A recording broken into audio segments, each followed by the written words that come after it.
My parents were quiet people. My father's, amazingly, he raised a family of 5 children on 160 acres, I believe it was all he had. Beef, cattle, hogs. I think he raised corn and oats. We didn't have indoor plumbing until I got married. I've got 2 brothers and two sisters. Nobody hogged the facilities when it was wintertime. You got through as fast as you could. We used to heat newspapers on the oil burning stove that we heated the house with, and then run out to the outhouse in the wintertime and put down the warm papers to sit on. My sister Alice is 2 years older than me, but she was one of these super intelligent kids that knew how to read before she was 5. So she was 3 grades ahead of me in school.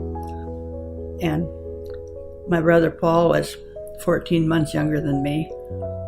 Then there was a space of 10 years, and my younger brother Eric was born, and maybe about a year and a half later, Mary was born.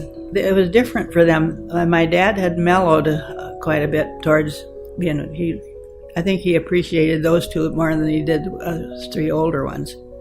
When I got to be a certain age, I think I might have been 12, I said I wanted a puppy for my birthday.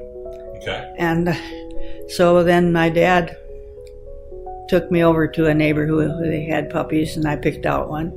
I named him Zero. I think there was a cartoon character, Little Orphan Annie or something, that had a dog named Zero. We used to run home we had a country school we went to, which was not quite a half a mile from our house.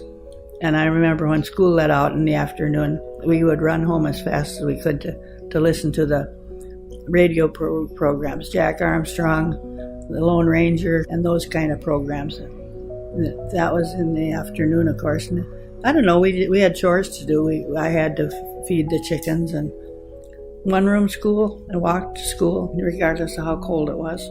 This neighborhood boy, I knew who he was. I didn't know him real well, but he came one day and just knocked on the door and asked if I'd like to go to a movie. Okay. And I was so shocked. I said, "You want to go with me? Really? You want to go with me?" And he said, "Yeah, I want you to go to a movie." I got to ask my dad, Mom.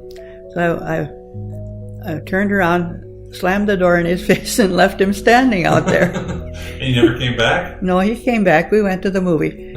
I didn't have many clothes. I usually, by the end of the week, I had to wash clothes to have clean ones for the next week. Okay. So I ran upstairs to change my clothes, and I had to put the cleanest dirty clothes on that I could find because I didn't have anything really newly washed. I graduated in the spring from the high school, and then I believe it was in September I started the nursing. I couldn't think of anything else I wanted to do. I knew I didn't want to be a teacher, because if you have a hard-to-handle kid in school, you got that kid for the whole year. Of course, things were a lot less expensive back then. The whole 3 years of nursing cost about $400 to $500. And then there was 6 months that I was in Chicago for pediatrics and obstetrics. And then there was, I don't know if it was 3 or 6 months at the mental institution in Rochester. My sister and her future husband, and then the guy I was dating, took me up to Rochester to the dormitory where I would be staying. And we decided to go eat at the Rochester airport. Okay. And while we were there, we came across some other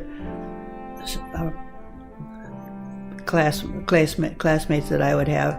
And I recognized the one. She was somebody I knew already, so we were talking, and she was with the guy that I married. Then after, that was the beginning of the first year. The beginning of my 3rd year of nursing, then he wasn't dating that girl anymore, and he happened to think of me, that he had met me, and he asked her to arrange if we'd go out together. I think it was about 40 miles between our farms. He was a dairy farmer, his dad was, and my dad was a crop farmer. I didn't know that that dairy farming was so different than crop farming. It was just like two completely different occupations. He had beef cattle. My dad had beef cattle too, but dairy farming, you're married to those cows. There was a doctor in the town of Lanesboro that had a big house, and he had made that into his own hospital. So I worked at that hospital after Arlen and I got married till shortly before I had my first baby. It shouldn't have been a surprise because I almost had a miscarriage in the second month of pregnancy. Okay. And of course, then I kept the baby and went to 9 months. But the baby, he was born with severe heart problems and a partial cleft palate. We went to church. There was no church nursery, and so the children sat in the church service. And behind us there was a family with 3 children that were all coughing and blowing runny noses. They should have been home. Okay. And by Thursday of the following week, then my baby had pneumonia and died at the age of 4 months. And so then I went back to work until right before Dennis was born. I was peeling apples that were windfalls, so they were a lot of bruises and whatnot, when my husband's uncle came rushing into the house, and he was all flustered. It just happened to be he was helping Arlen that day, and he said, he was hollering, "Call the ambulance, call the doctor, call the doctor." And he said, "Arlen's been, the wagon fell on top of him. They were changing a tire, and it was chopped corn shifted in the wagon, and it got top heavy and toppled over onto it. So he was killed instantly." And the thing I remember, one of the things I remember is how fast the yard filled up with cars. The news spread like wildfire. Yeah. And should have emptied the wagon out. Okay. Because they did brace it up with cement blocks, those big 12-inch cement blocks. Yeah. They braced it up, but it still toppled over onto him. Yeah. With a flat tire.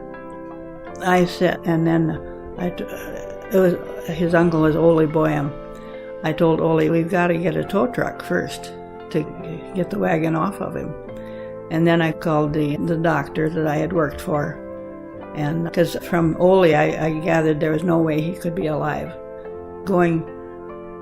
Driving out to the field where I had to lead the doctor out there, I met people coming from the scene of the accident, and they all would look the other direction and then to look at me. Mm-hmm. So I knew he was dead. And I had a neighbor who volunteered to come and help milk cows every day until we could get them sold. They thought they were helping, but they were getting the cattle in hysterics. Everybody was waving their arms and yelling at the cows and trying to get them going to stanchions. And each cow had a specific stanchion that they knew they were supposed to go to. Finally, I yelled for everybody to stop. I said, "You're getting the cows hysterical. Let me do it." And so one of the farmers said, "She's right." So then I took over and I just calmly put them in their stanchions, and then we milked. For the most part, they went in there the correct one, but also then to know how much to feed them. And it took a month before we could sell the cattle, because to be sold as a dairy cow, they had to be tested for tuberculosis. Okay. And it took a month before the results came back from that. Prior to that time, I had an overwhelming desire to go to Bible school, but I thought that's ridiculous. I got up before it was time to go milk the cows to do some Bible study. And then when I was thinking of going, and I thought, I've got 3 small kids, how can I ever go to Bible school? I'll have to wait until they get bigger. But the thought entered my mind about Nancy babysitting. She was babysitting Nancy Pomeroy. And then my exact words that I thought were, "It's way too far out to have Nancy babysit." I got a letter from her about the next week. Her beginning sentence was, "Maybe this is just way too far out, but if you need me to babysit, I'm available." That sent shivers up and down. I hadn't told her anything about it. So probably a big surprise to her when I said, if you'd like to babysit, you got the job. But I still didn't plan on going out to California to Bible school. I talked to my pastor's wife I said, I've got a babysitter in California, and I want to go to Bible school. And she said, there's a real good Bible school out there in Los Angeles.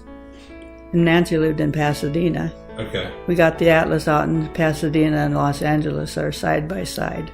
So then I still wasn't quite sure. I wrote to the pastor of the Bible school, the president of the Bible school, and I said, is it right for me to have my children be taken care of with a babysitter so that I could go to Bible school, or should my place be in the home? And he wrote back and he said, it's never wrong to study God's Word. And there weren't that many people in the Bible school that were my age. I was 32 or so, and most of them were just out of high school.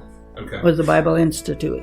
That puzzled me, that the people that I thought were Christians thought maybe I shouldn't be moving that far away from.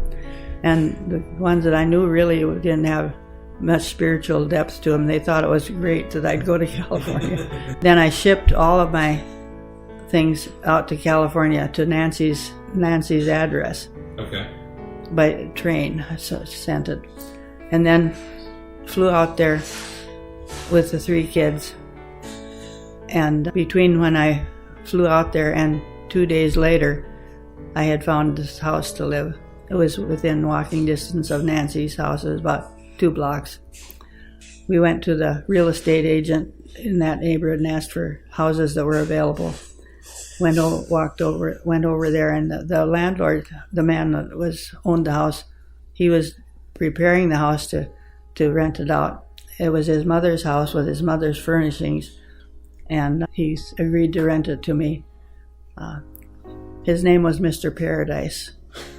I was always pretty serious-minded, and so I was always interested in the Bible. Then when I was in the Bible Institute, I'd never had assurance of salvation. I was afraid I could lose it. In the book of 1 John chapter 5, verse 13, these things I have written to you who believe in the name of the Son of God, in order that you may know that you have eternal life. Then I thought, God can't lie, so there's no reason why I should be afraid and doubt my salvation, because I did trust in the Lord. When I got towards the end of being at the Bible Institute, I got to thinking more and more that really there was no reason for me to stay out in California, that my kids needed to live closer to their grandparents and cousins so they'd get to know them. There was always different hospitals around there. Spring Valley had a hospital. Okay. Rochester has several. And I wasn't really nervous about not being able to find a job. I moved back and I didn't have any place lined up, but I figured I'd live in Spring Valley. 1971, I had joined the Baptist Church in Spring Valley by then, and I asked if there was a family Bible camp to go to in the summertime. And so I was told by the pastor about this Bible camp at Lake Coronis, Minnesota. And so the kids and I went to that Bible camp there and met Alvin. I kept noticing him because he was so tall. He was 6'5", and he never had any woman standing around him, and no children. And I just got interested in him because of that. And I happened to eat a meal in the dining room of the camp, and I sat with people from Westbrook, Minnesota.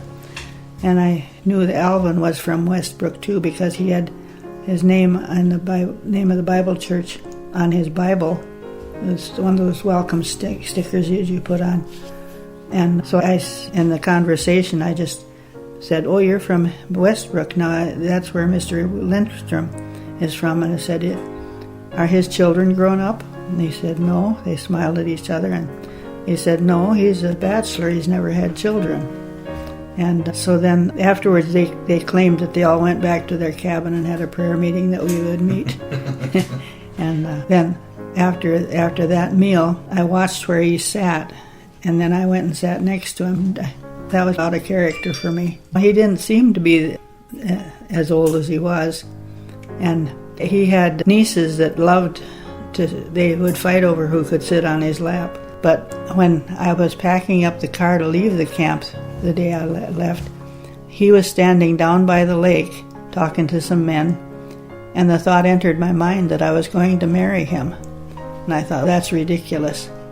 And then, see, that was in August, and about 2 weeks after we got home from the camp, he called me, and I once again had the idea that I was going to marry him.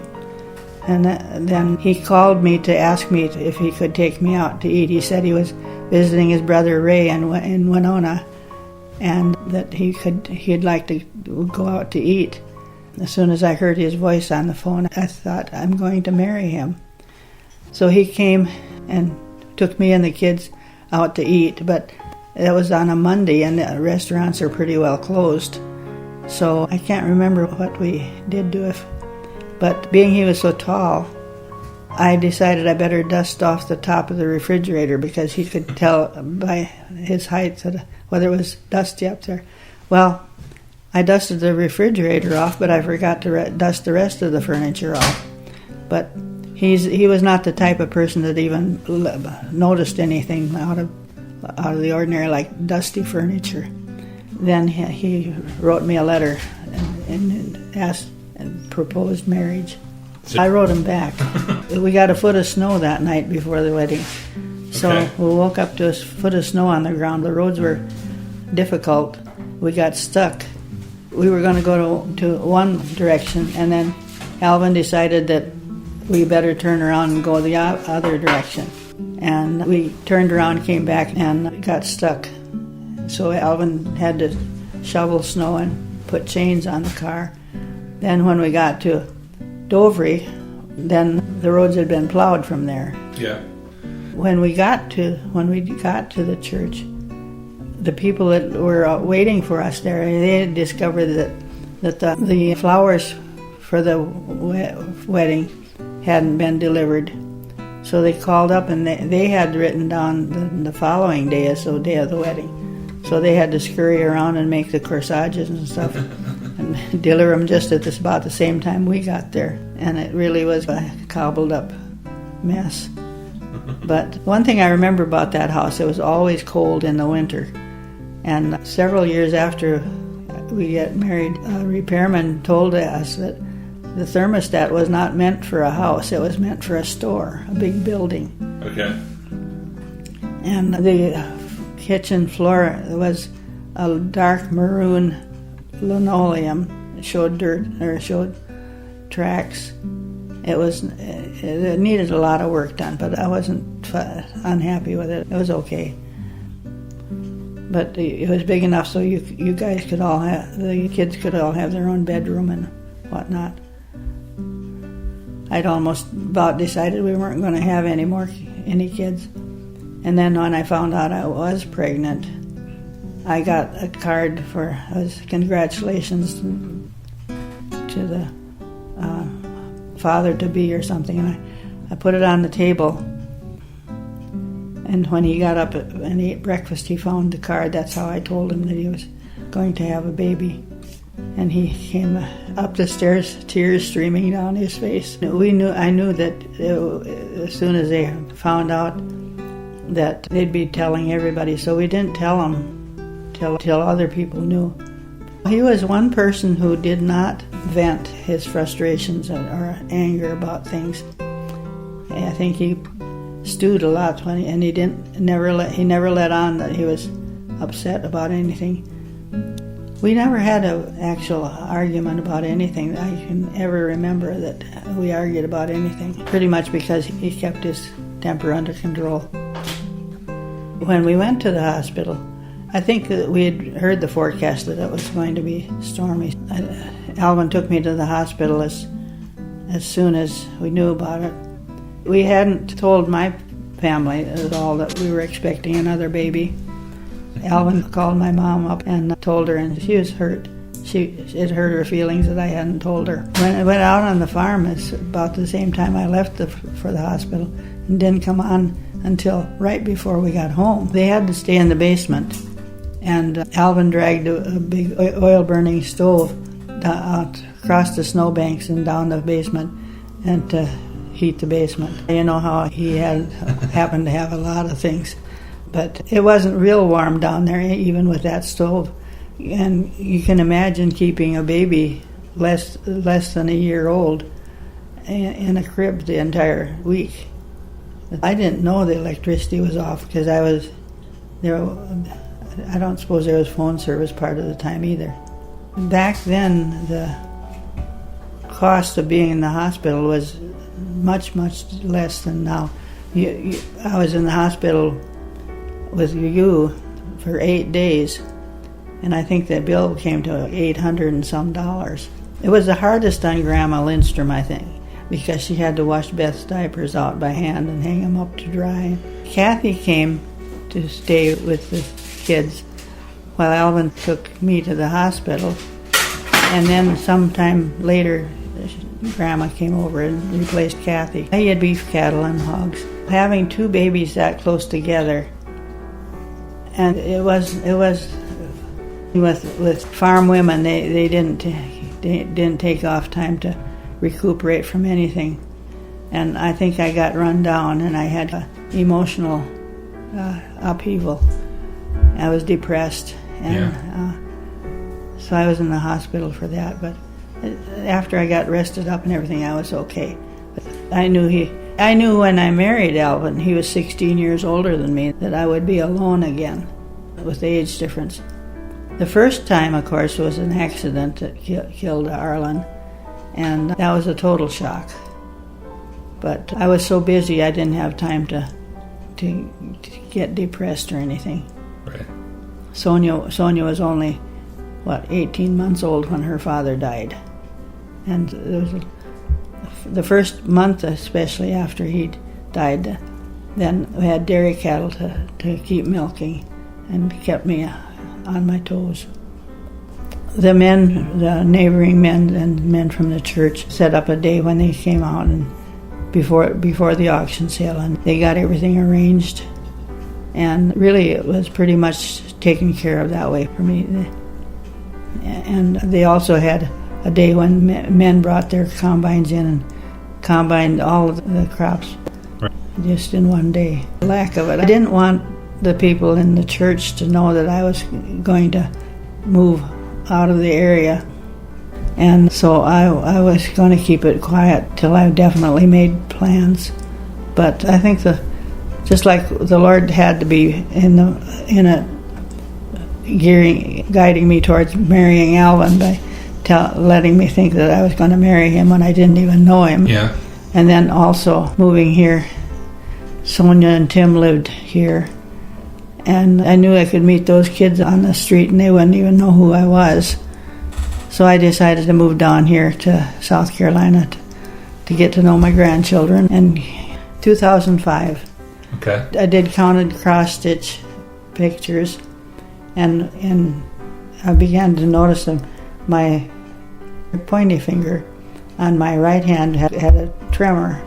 Having had the nurse's training, I thought of the possibility of Parkinson's disease. I went to the general practitioner and asked him if I could possibly have Parkinson's, and he said, "I don't think so, but I'll send you to a neurologist to find out."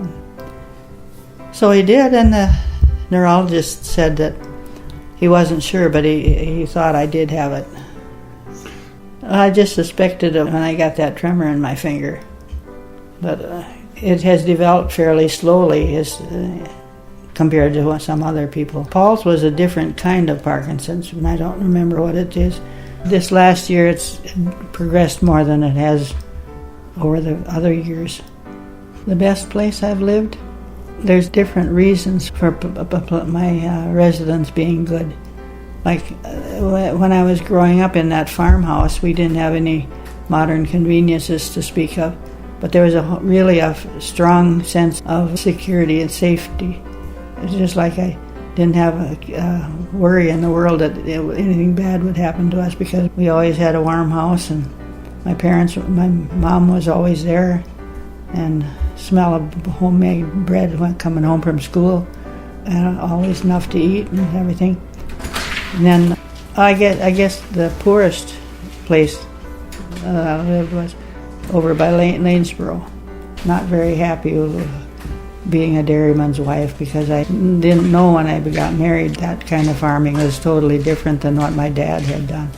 You're married to the cows, and never could go on a vacation and whatnot. But the 19 years that I was married to Alvin were good years, and living with someone who is as even-tempered as Alvin. But I think living here, these years here, I've really enjoyed. I love the climate and not having to put up with winters.